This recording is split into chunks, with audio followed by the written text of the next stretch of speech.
बिस्मिल्लाहिर्रहमानिर्रहीम। जुटकी दे शैकी नज़रात अस्सलाम वालेकुम।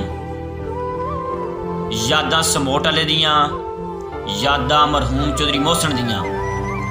इंशाअल्लाह ताला 1 फरवरी बरोज़ सोमवार रईस साहब मठाना चक तहसील खारियां ज़िला गुजरात नज़द कोटला अरब अली खान।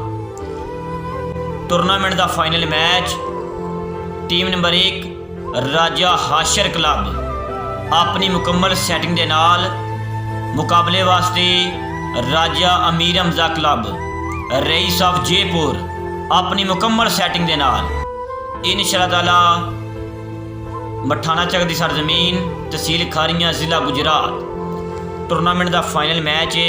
इल्तमास करते हैं तशरीफ लैके आवो।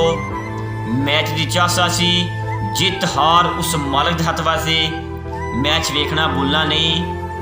इंशाअल्लाह ताला 1 फरवरी बरोज़ सोमवार ठीक 2 बजे लावाल होसी। जिंदगी दराज होवे चीफ ऑर्गेनाइजर प्रोग्राम राजा हाशर साहब बाहमरा काबिल इज़्ज़त काबिल एहतराम इज़्ज़त इमाब ऑफिसर पाक आर्मी राजा बाश फौजी माशाअल्लाह। जिंदगी दराज होवे राजा शनी साहब माशाअल्लाह। इल्तमास करते तशरीफ लैके आवो। इंशाअल्लाह ताला मैच चासा सी। बड़ी मेहरबानी, बहुत शुक्रिया।